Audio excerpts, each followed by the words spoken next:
Vamos lá, meu amigo, seja muito bem-vindo ou bem-vinda a mais um editorial do nosso canal, uma segunda-feira abençoada, espero que a gente possa começar bem os trabalhos.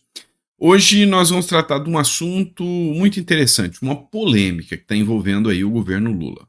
E vocês sabem da seriedade que o nosso canal tenta tratar aqui a maioria dos temas que a gente discute, a maioria das pautas que a gente discute. Então, eu vou fazer uma sequência aqui de reportagens para você entender um pouco a questão da atuação do governo Lula. Por quê? Porque muitas pessoas estão sendo eivadas de narrativas. A verdade dos fatos não chegam até elas. E é por isso que eu vou fazer uma coisa até que eu não costumo. Não sei se você já reparou aqui no início dos nossos editoriais, eu não costumo dar aquela pausa e falar: gente, se inscreva no canal, curte aí, compartilha, faz. Eu não costumo fazer isso muito, não. É raro.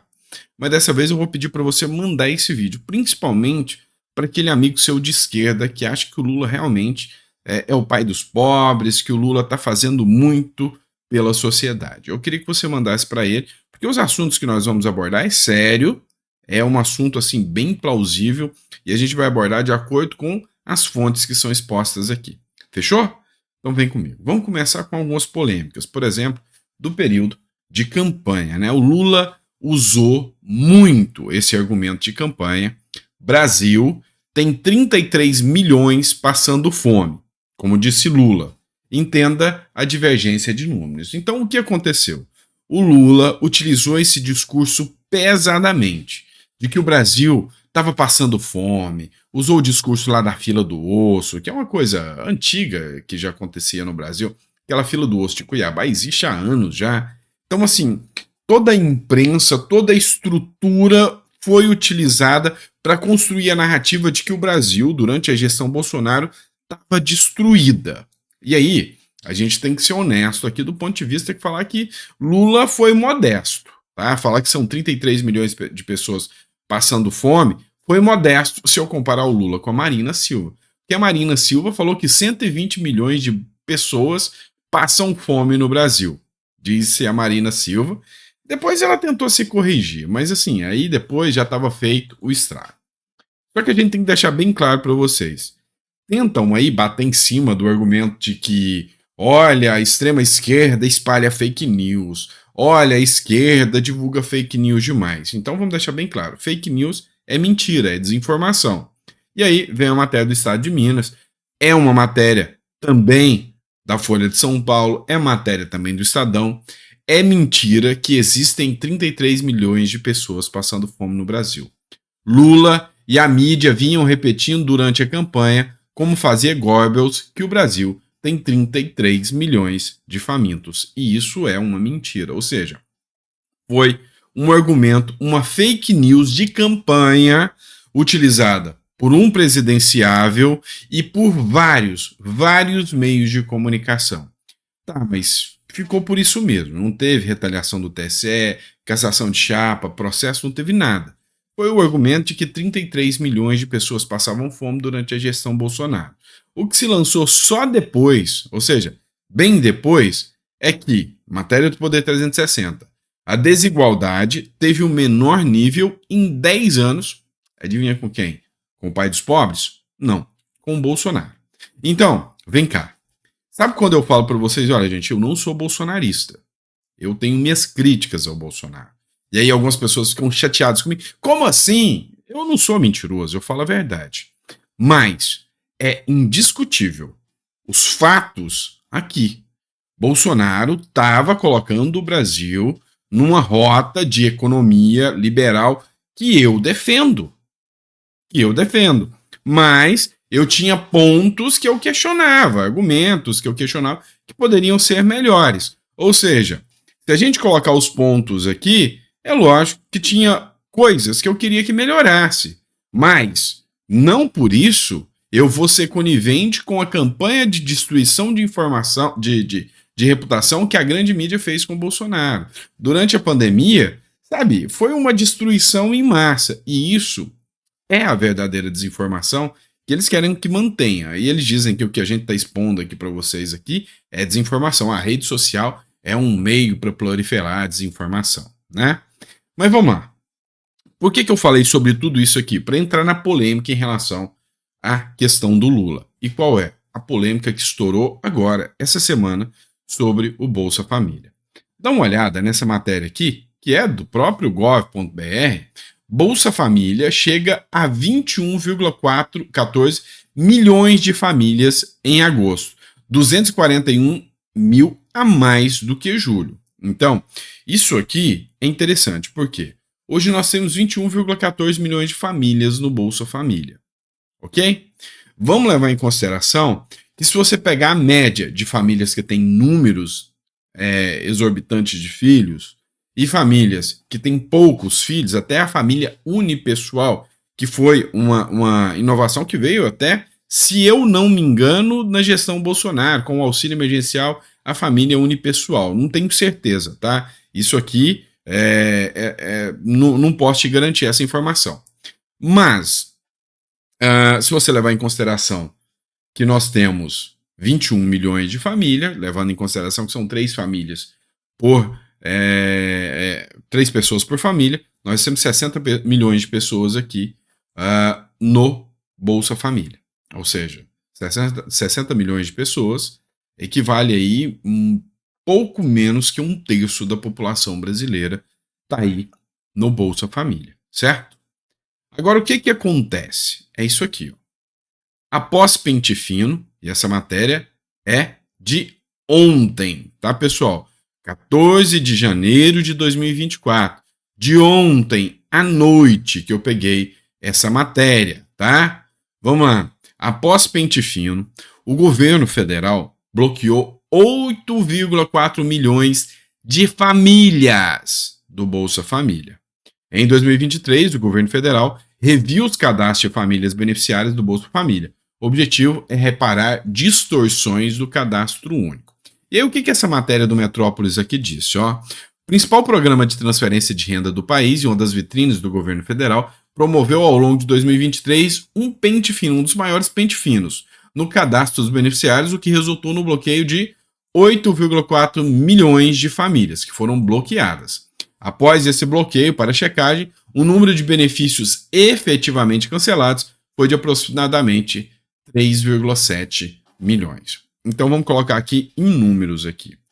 8,4 milhões de famílias tiveram seus benefícios bloqueados. Se eu pegar a consideração que são 3 pessoas por família, eu tenho 25 milhões e meio de pessoas que dependem do Bolsa Família para viver e que ficaram 2023 bloqueados, não receberam. Desses, 3,7 milhões, e aí se eu for fazer a multiplicação aqui por 3, vai dar 11,100 milhões de pessoas ficaram sem, teve cortado mesmo. Dá 30% do que o Lula prometia que passava fome no Brasil. Deu para você ter noção desses números? Então, o que acontece? O argumento Lula é porque ampliou demais o leque, não teve um controle durante a gestão Bolsonaro, inclusive com as famílias unipessoais, por isso que eu falei disso. Mas o que eu quis mostrar para vocês aqui com esse vídeo aqui, com esse argumento aqui sobre essa polêmica que envolve o Bolsa Família e o Lula, é que assim, ó, na hora da campanha, na hora do discurso, é tudo lindo, maravilhoso. Nós vamos aumentar, nós vamos ao 3º do Bolsa Família, nós vamos te dar dignidade, saúde, educação, assistência, tudo isso. Mas na hora do pega para capar, na hora que a coisa vai engrenar mesmo e o governo começa, aí, meu amigo, é corte, é retirada, e aí é só pensar no próprio umbigo. Essa é a realidade dos fatos. E aí a gente pode continuar aqui acompanhando o que é a política de verdade, como, por exemplo, com essa matéria da Veja aqui, ó. A EBC, e aqui já partindo para outro assunto, mas de gastos públicos, fecha contrato de quase 8 milhões, sabe para quê? Para exibir 52 filmes por 2 anos. E o detalhe dessa matéria da Veja é que a EBC assinou esse contrato de quase 7,8 milhões de reais, ou seja, 8 milhões de reais, para exibir 52 filmes por 2 anos. Vamos lá, eles vão ficar repetindo esses 52 filmes por 2 anos e pagar 8 milhões de reais. Detalhe, sem exclusividade. O único lugar que você pode assistir não é só aqui na EBC, não. Ou seja, no canal 1. Que... Responde para mim, você já acessou esse canal alguma vez na sua vida? Pelo menos uma vez. Você já acessou? E aí, quando eu falo para vocês que eu tenho algumas críticas ao Bolsonaro, é como, por exemplo, isso. Por que o Bolsonaro não acabou com isso? Tá? Essa TV Lula. Hoje, tá vendo aqui, 8 milhões de prejuízo. Sabe para quê? Para rodar o Tarzan, o filme antigo do Tarzan. Vem cá, você tem Netflix, você tem internet, você tem stream on demand, você tem tudo isso na sua casa. Você vai perder o seu tempo. Alguém da população vai perder o seu tempo assistindo EBC Brasil. Então, é uma máquina de emprego, de emprego. E quando você vê que alguém está pagando para colocar filme lá dentro, filme tosco, tá? Filme que ninguém sabe quem que é e ninguém vai entrar lá para assistir. A minha pergunta para você é, quando é que isso aqui vai voltar com retorno? Alguém investe em propaganda lá? Então, a gente precisa abrir os olhos. Será que essas políticas públicas estão no caminho certo? Efetivamente, dá para a gente perceber que não estão. Não estão. Vamos lá, vamos falar de outra polêmica. A gente mostrou para vocês que rolou uma polêmica aí sobre uma juíza que fez uma audiência de custódia.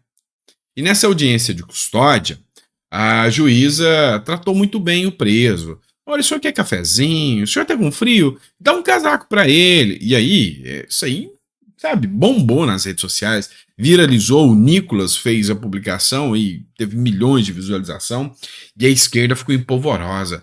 Bolsonaristas, extremistas atacaram uma juíza porque ela foi humana, tratou bem a vítima da sociedade, uma pessoa que não teve condições.